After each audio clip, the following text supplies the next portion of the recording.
This is Hannibal here from thehannibaltv.com. Just finished listening to that Joel Goodhart podcast that Jack Kilby did that aired here on the Hannibal TV that was also on Cheap Heat Productions. And I thought it was pretty good. I'd only heard of Joel Goodhart. I didn't know much about his Federation Tri-State Wrestling Alliance. Very interesting history. I hope they do the reunion show, and I hope they use the Blood Hunter if that ever does happen in Philadelphia.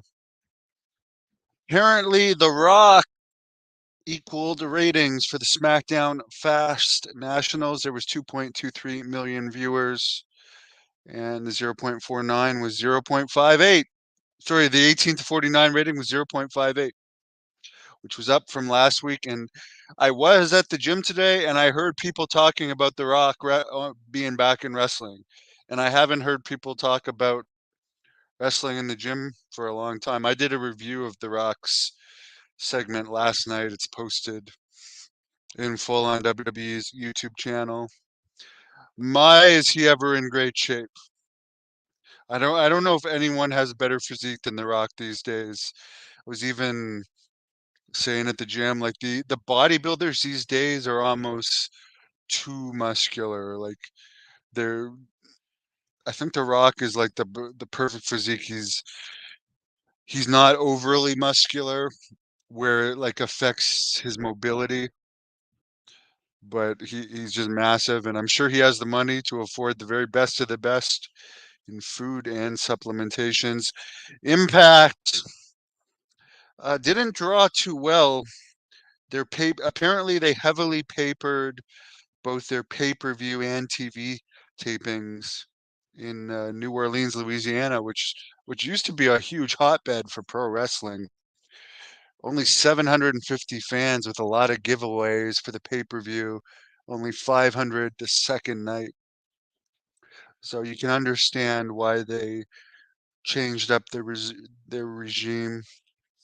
Juventud Guerrera, who was one of the biggest dickheads I ever met, has been publicly burying Conan in AAA, which is not going to probably help him get booked there. In an interview with the New York Post, Sting, who is retiring tomorrow, said, quote, "I'd like to be remembered as Sting, the guy who brought it every night. Sting, the guy who never really changed. He was just rock solid through and through all the years, and he was a man of God."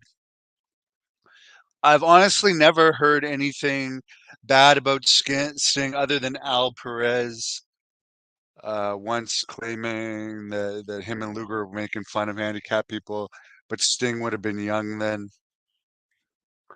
Um, and I have no doubt Sting is legitimately a very nice guy.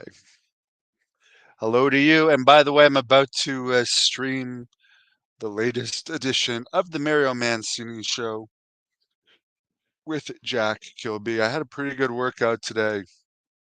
I hope I'm hoping to be recovered and back in the ring by June.